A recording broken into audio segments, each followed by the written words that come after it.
option number 3 now, okay? Will be a little bit different than the previous techniques. The previous technique, we always square, like, even though with the long back step, I'm still facing my opponent. This time, thinking about, stop my hand, both hands on my hand. So I'm pushing, I'm trying to get into my opponent's guard, square like that. Between his hand here now, what we're gonna do, we're gonna try to get thinner and then drop on top of him. So we're gonna use my body not in this way here to pass, but it's changing my body in different direction. Will be similar to side control number 3, but from half guard position, okay? But one thing you need to pay attention here, while you're landing, I can't land in an off balance and allow my opponent push me that way, okay?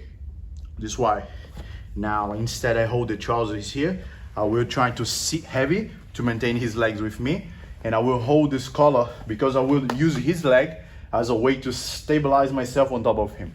Just hold some grip here.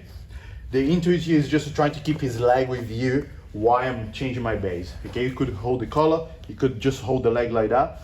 Both ways, when I'm changing my direction to try to get close to him, I will not lose my balance that way. I'm going to show you guys now. So hold the collar. Now he's framing everything. I can't get close to him. Every time I try to get on the side, he find a way to replace. I'm just gonna do this big switch with my arm over his head and try to grab the belt. I need to trap this arm here as well, okay? So we get on my side. Can you guys pay attention here? I was using his own leg to not lose my balance going that way. Because sometimes he can use the momentum if I'm just doing this turn here, pushing that way. He could do that. Or just push me in this direction. So that's how I lose my balance. So instead of that, I will try to hold the collar or hug his leg and then do the turn frame.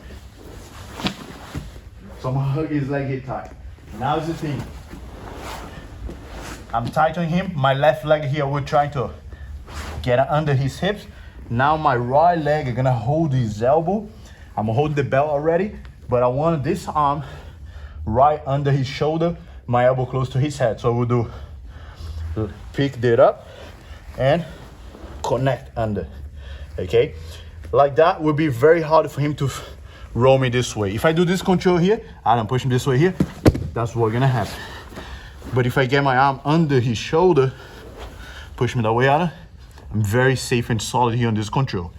The reason why? Because my arm is under his shoulder, he won't be able to complete the movement rolling on top of my arm. Okay, so like this, if he push or his shoulder's rolling, keep rolling, keep going. So he can roll his shoulder. If I put my arm under, same thing. So there's a piece of wood here stopping him complete the movement. So here we are in a position, I was hugging his leg here previously, adjust. Now, the battle here now, he always gonna try to find a way to get on his side. Hip escape, left foot on the ground, hip escape. And then what I wanna do is the opposite. I will make a grip on the inside part of his knee, and I'll be always push his knee to the side to get my knee on the ground.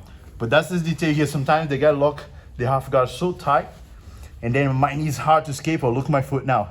1, 2, 1, 2, 1, 2. Now I push the knee, okay?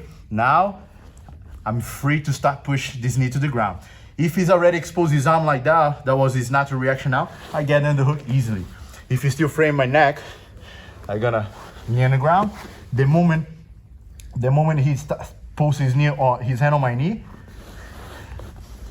I open him up a little bit, 1, 2, head on the ground, and I get the underhook right under his elbow. Okay, try to push my knee out. Now keep curling. Look at this control here that I'm doing in his arm. He's right under his elbow, scooping his biceps, and base on my way forward. Okay, try to bring this arm back out. Try. And now, very hard for him, I'm basing myself, I have a good base. I'm gonna use the second foot to release and pass. Don't let it go the belt. If I got the mount with this belt control here, was very common to see when I teach this technique. People mount, they let it go to be in this position, they push start bridge side to side, then I replace the guard. So if the belt really help you pass and mount, it's because you solid that. You did everything you did to neutralize the person and don't make the person move fighting against your guard pad. So the belt control was the special detail on this position. Why you let it go when you mount? Because as soon as when you mount, his reaction will be fighting back. So you need to be ready for the second battle, okay? So once again, the whole thing. Hold the collar, hold the lapel here. He's pushing my shoulder. Now swing over, look my knee here as well, get under. And I'm using his leg to don't fall back. On my back leg here as well is important to maintain my base, okay? Now I'm gonna connect those legs together, good base. My right hand now will let go the collar, hold his elbow, and then connect my elbow, my left elbow under his shoulder. So I'm gonna go 1, 2, lean forward again. He's locking the half guard really tight. Look at my foot. 1, 2, 3, 4. Push.